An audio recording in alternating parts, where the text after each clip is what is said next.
अस्सलाम वालेकुम व्यूअर्स।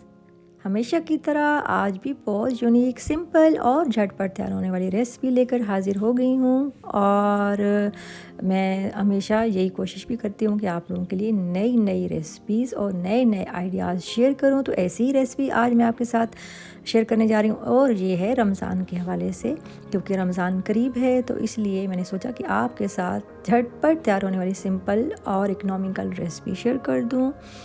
तो वीडियो को एंड तक देखने के लिए आप मेरे साथ रहिएगा। तो चलें अब हम स्टार्ट करते हैं। पकोड़ा चंक्स बनाने के लिए जो अज़ा दरकार हैं नोट कर लीजिए। सबसे पहले मैंने एक लिया है ब्लेंडर, 1 पाव चिकन बोनलेस इसमें डाल दिया है, और इसमें एक ब्रेड का स्लाइस डाल दिया है, और थोड़ी सी शिमला मिर्च इसमें डाल दी है। और उसके बाद इसमें मैंने लहसुन का पेस्ट 1 टीस्पून, काली मिर्च 1 टेबलस्पून डाल दी है इसमें मैंने, और नमक 1/2 टीस्पून या अकॉर्डिंग टू टेस्ट, और 1 अदद लेमन का जूस इसमें आपने डाल देना है। और उसके बाद अच्छी तरह इसको निचोड़ लें, एक लेमन जूस को। और फिर उसके बाद इसमें हमने डालना है दूध हमने डालना है तकरीबन 6 टेबलस्पून के बराबर दूध डालेंगे इसमें, और इसको कर लेंगे ब्लेंड।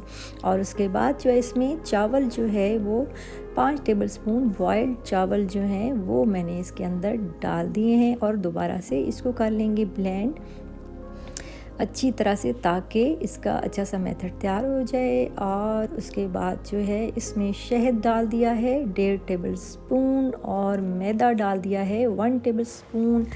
और उसके बाद जो है इसको जो है वो तैयार कर लेंगे, जैसे आप पकोड़ों के लिए मटेरियल तैयार करते हैं उस तरीके से आपने थोड़ा इसको थिक सा रखना है, और इसका एक तरह से अच्छा सा सॉफ्ट सा मेथड तैयार कर देना है।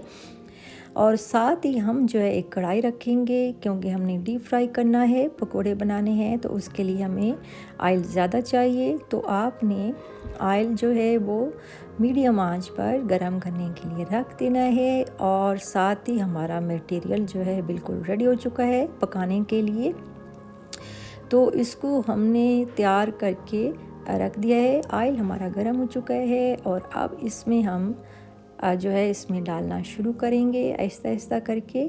जो है वो जितना आपको चाहिए, जितनी इसमें स्पेस है उसके हिसाब से आप डालते जाएंगे।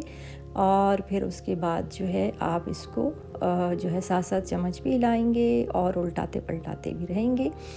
और ये जो आपने तैयार करने हैं, ये जैसे आप चुटकी काटते हैं या चुटकी लेते हैं, ये उसी शेप में ही आपने लेना है। ऐसे करके जैसे हाथ से चुटकी लेते हैं उस तरीके से आपने पकड़ के और इसमें डालते जाने हैं। बहुत ही आसान और झटपट तैयार होने वाली रेसिपी है। ये देखिए इस तरीके से आपने बस इस तरह करके डालते जाने हैं और साथ साथ उल्टाते जाने हैं, और हल्के गोल्डन ब्राउन होने पर आपने इनको निकाल देना है।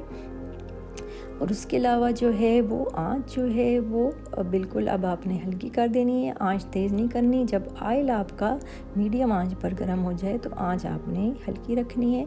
उसके बाद इनको तैयार करना है, साथ साथ चमचा चलाते जाना है, और फिर जब तैयार हो जाए हल्के गोल्डन ब्राउन, उसके बाद आपने इनका ऑयल अच्छी तरह से निचोड़ लेना है और एक प्लेट में डाल देना है और सर्व कर लेना है। रमज़ान की स्पेशल मज़ेदार डिश जो है वो बिल्कुल डिफरेंट टेस्ट, बिल्कुल डिफरेंट डिश, डिफरेंट नेम के साथ बिल्कुल रेडी है, और यकीनन आप सबको ये रेसिपी बहुत पसंद आएगी। पकोड़े तो हम बहुत खाते हैं, डिफरेंट टाइप्स के पकोड़े हम बहुत खाते हैं, लेकिन थोड़ा सा चेंज चाहिए होता है ज़िंदगी में। तो आप ये चेंज लेके आएँ और ज़रूर बनाएं घर पर, और मुझे बताइएगा कि आपको मेरी ये आज की रमज़ान स्पेशल रेसिपी कैसी लगी। और इसी तरह मैं रमज़ान से मुतल्लिक आपके साथ रेसिपी शेयर करती रहूँगी इंशाल्लाह, और आप लोगों को न्यू टिप्स और न्यू आइडियाज़ भी देती रहूँगी। और ये बहुत इकनॉमिकल रेसिपी थी जो मैंने आपके साथ शेयर की है। और उसके अलावा जो है वो बाकी जो मिसाले जात होते हैं, चीज़ें होती हैं, वो आपके अपने टेस्ट यहाँ पर एक बात होता बताती है। चलूँ कि जितना आप शिमला कम मिर्च ज़्यादा जो है डालना अगर चाहते हैं। अवेलेबल हो तो ये ऑप्शनल है, डाल सकते हैं। रेसिपी अच्छी लगी तो लाइक शेयर और सब्सक्राइब लाजमी कर दें। वीडियो को एंड तक लाजमी देखा करें ताकि जो मैं रेसिपी आपके साथ शेयर करती हूँ स्टार्ट से एंड तक, और जो टिप्स और आप लोगों के साथ मुफीद जो है वो मालूमात आप लोगों को देती हूँ वो हेल्थ से मुतल्लिक या डाइट से मुतल्लिक, वो आपसे मिस ना हो और आप उससे ज़्यादा से ज़्यादा फ़ायदा उठा सकें। इसके अलावा बेल आइकन को लाजमी प्रेस कर दिया करें आप तक मेरी वीडियो फ़ौरन पहुंचेगी, और ये बिल्कुल फ्री है। और अपनी राय का लाजमी इज़हार करें, ये आपका हक है। और खुश रहें, शाद रहें, आबाद रहें, सलामत रहें। अल्लाह पाक किसी का भी मोहताज ना करे। और अब मुझे दीजिए इजाज़त। अल्लाह हाफिज़।